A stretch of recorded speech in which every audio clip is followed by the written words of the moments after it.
हाँ तो बच्चों, कक्षा 10 में सामाजिक विज्ञान में भूगोल वाले भाग में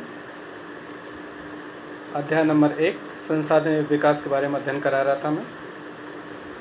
मैंने आपको कल संसाधन किसे कहते हैं, संसाधनों के प्रकार के बारे में बता रहा था, जिसमें से मैंने उत्पत्ति के आधार पर संसाधन जो जैव और अजैव दो प्रकार के होते हैं, और समाप्तता के आधार पर कि बता रहा था जो दो प्रकार के होते हैं, नवीकरण योग्य और अनवीकरण योग्य बता रहा था। अब इसके बाद में आता है तीसरा, स्वामित्व के आधार पर और विकास के स्तर के आधार पर। ये दो हैं और दोनों में और भी कई प्रकार के हैं, तो इसमें अब आप हम डिटेल में बताएंगे आज। स्वामित्व के आधार पर संसाधन। स्वामित्व के आधार पर संसाधन आपके चार प्रकार के होते हैं। एक तो होता है व्यक्तिगत संसाधन। इसमें क्या है कि ऐसे संसाधन जिसमें व्यक्ति विशेष का अधिकार होता है, किसी एक व्यक्ति का अधिकार होता है। इसी में है दूसरा, स्वामित्व के आधार पर चार हैं, तो हम का खा गा मान लेते हैं। का में आपका व्यक्तिगत संसाधन के बारे में बताया है। दूसरा है सामुदायिक स्वामित्व वाले संसाधन। इसमें क्या है, किसी संसाधन पर एक ग्रुप का, एक समूह का अधिकार होता है। तीसरा है राष्ट्रीय संसाधन, ख वाला पार्ट है। इसमें एक देश का संसाधनों पर अधिकार होता है। जिस देश में संसाधन होते हैं उस देश की सरकार का उन संसाधनों पर अधिकार होता है। तीसरा है अंतर्राष्ट्रीय संसाधन, अंतर्राष्ट्रीय संसाधन। इसमें क्या है, जब दो या दो से अधिक देशों के बीच में कोई संसाधन होता है और उनमें आपस में झगड़ा होता है, तो उस पर अधिकार अंतर्राष्ट्रीय जो संस्था है उसका अधिकार होता है, और उस संसाधन किसी देश के द्वारा उन संसाधनों को जो उपयोग किया जाता है तो वो अंतर्राष्ट्रीय जो संस्था बनी हुई है उनके आदेशानुसार उन संसाधनों का उपयोग किया जाता है। अब हम इसमें डिटेल में बताते हैं आपको। व्यक्तिगत संसाधन क्या हैं? ऐसे संसाधन जिन पर व्यक्ति विशेष का अधिकार होता है, ऐसे संसाधनों को व्यक्तिगत संसाधन कहते हैं। बहुत से किसानों को सरकार द्वारा आवंटित भूमि होती है, जिसके बदले में उन्हें सरकार को लगान चुकाना होता है। बहुत से किसान, उनको सरकार एक पट्टा दे देती है उनके खर्च कमाने खाने के लिए, लेकिन उस पट्टे पर सरकार से लगान लगाकर एक वैसा राजस्व रूप में भुगतान करती है उनसे। गांव में बहुत से लोग भूमि के मालिक होते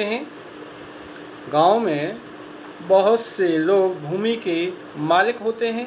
तथा कुछ लोग भूमिहीन होते हैं। गांव में विभिन्न प्रकार के लोग रहते हैं, भूमि वाले भी होते हैं, कुछ भूमिहीन भी होते हैं।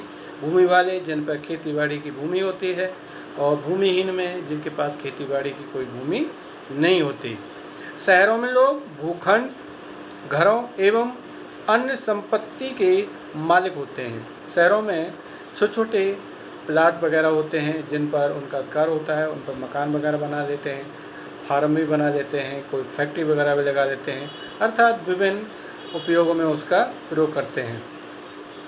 अच्छे अच्छे मकान भी होते हैं, बिल्डिंग होती है जिन पर वो किराए के रूप में भी उठाते हैं, और अपना फैक्ट्री वगैरह है उनको भी चलाते हैं। उनमें अन्य संपत्ति के मालिक भी होते हैं, और उनके पास अन्य विभिन्न प्रकार की संपत्ति भी होती हैं, जैसे बाग। व्यक्ति का संसाधन में बाग, चारागाह, तालाब तथा कुओं का जल आदि।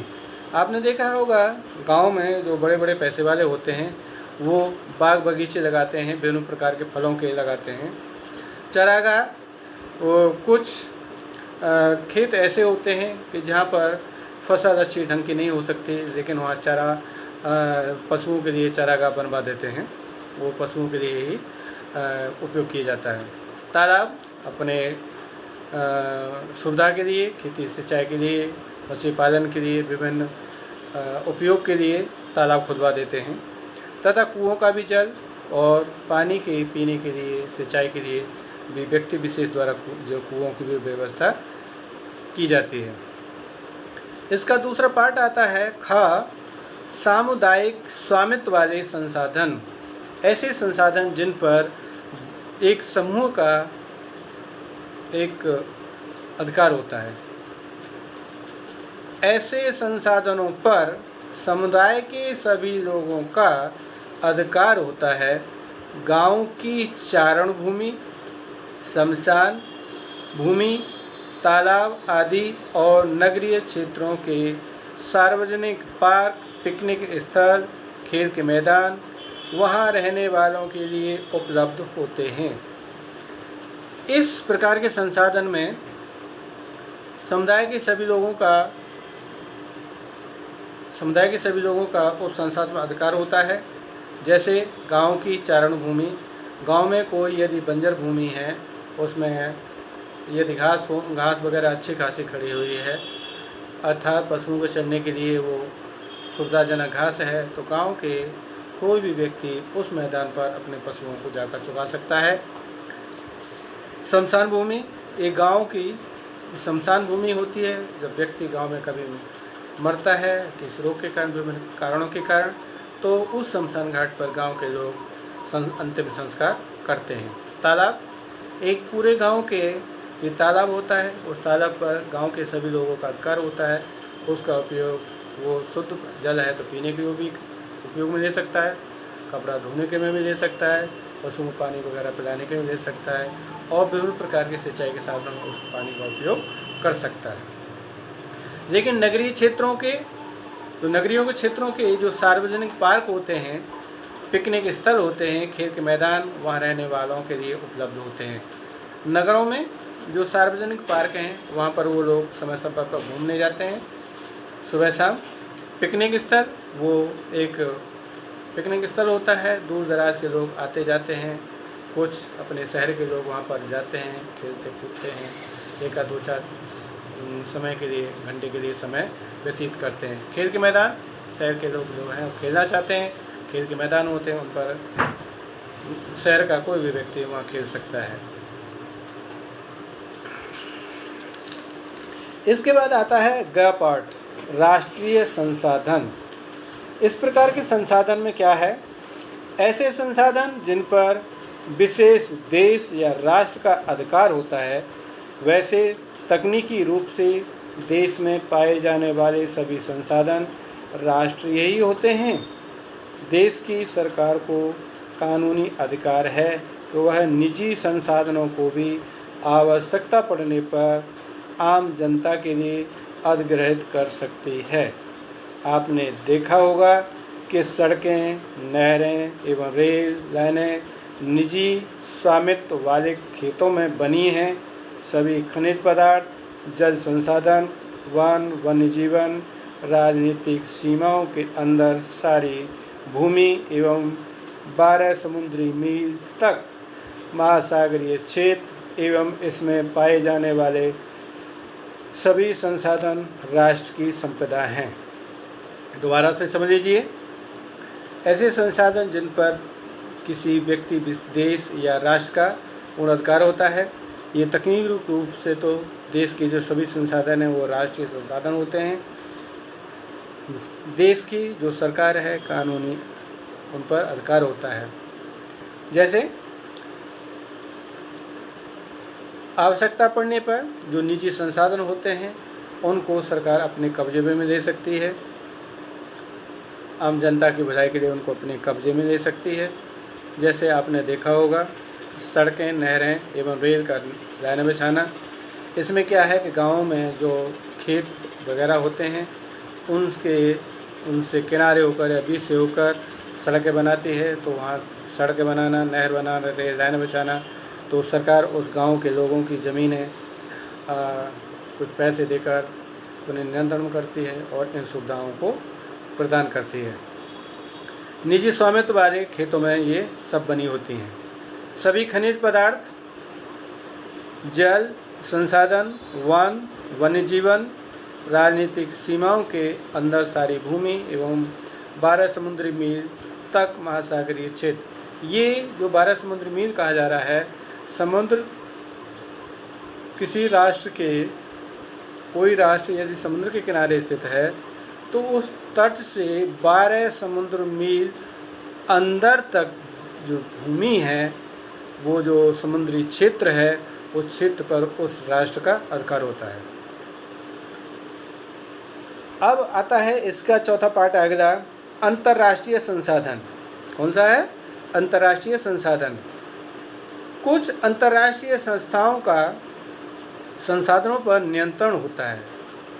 इन संसाधनों को अंतर्राष्ट्रीय संस्थाओं की इजाज़त के बिना इनका उपयोग नहीं किया जा सकता।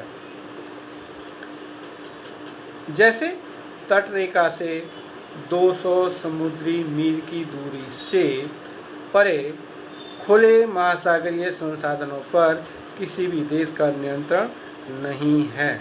अभी मैंने बताया, जब कोई देश किसी समुद्र के किनारे स्थित होता है तो तटीय क्षेत्र समुद्र के अंदर 12 मील तक समुद्र का अधिकार होता है, लेकिन फिर भी समुद्र तटीय क्षेत्र से समुद्र के अंदर 200 मील की दूरी को छोड़कर अंदर की तरफ समुद्र का जो भाग होता है वो अंतर्राष्ट्रीय संसाधन होता है, उस पर किसी देश का अधिकार नहीं होता है, अंतर्राष्ट्रीय संस्थाओं का ही उस पर अधिकार होता है।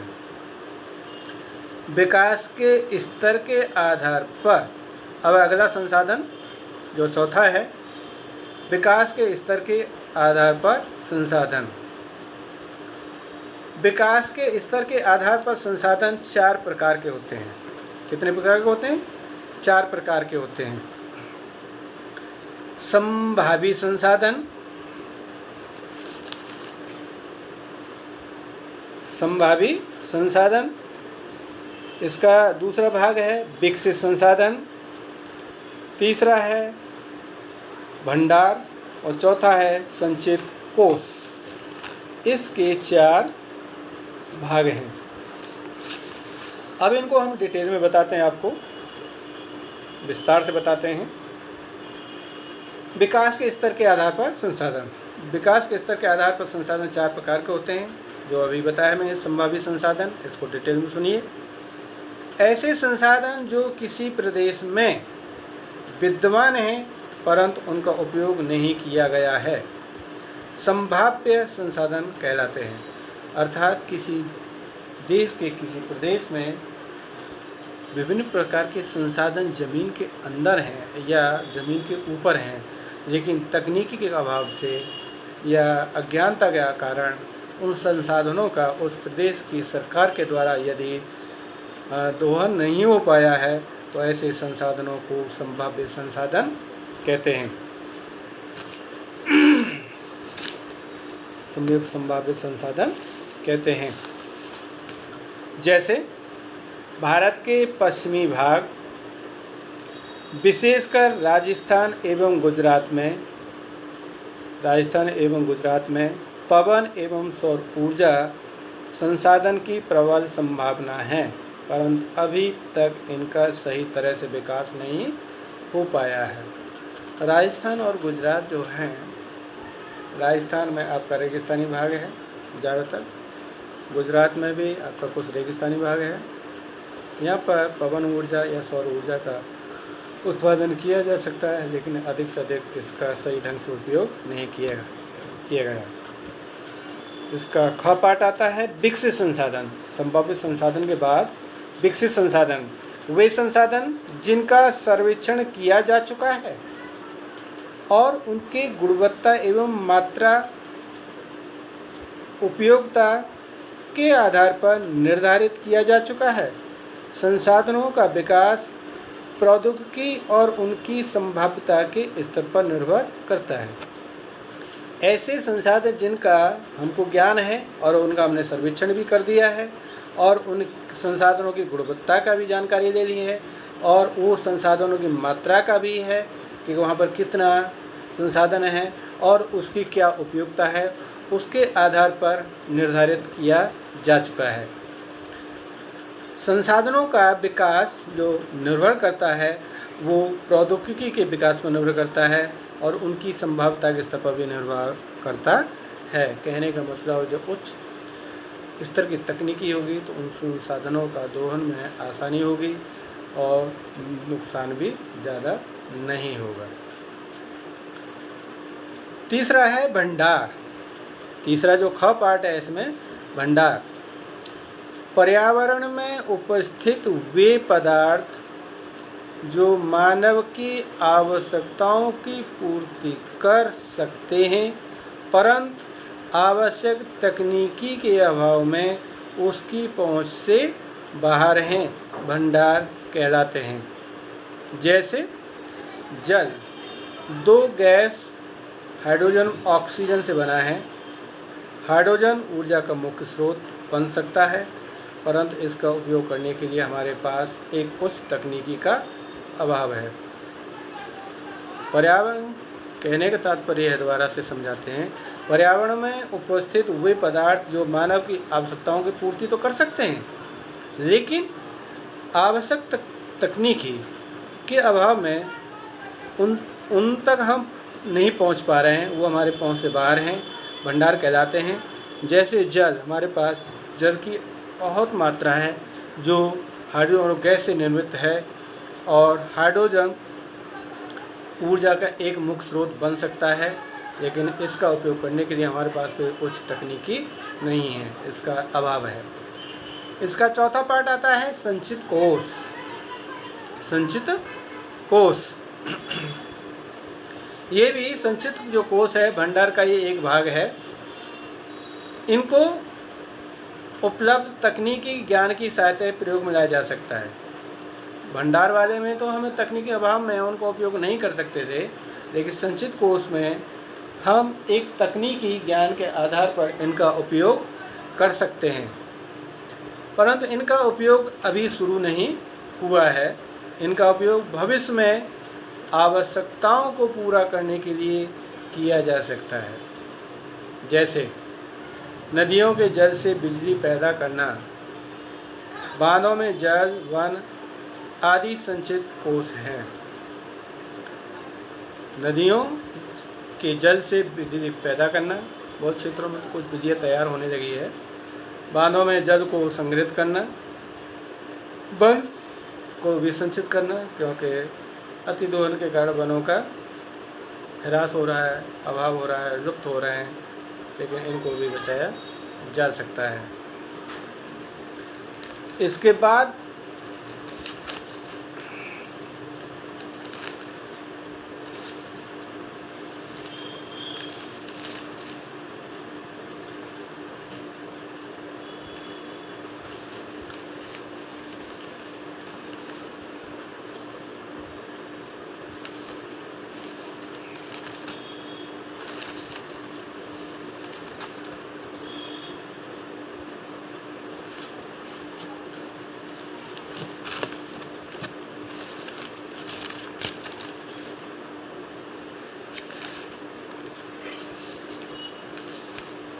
आज इतना ही।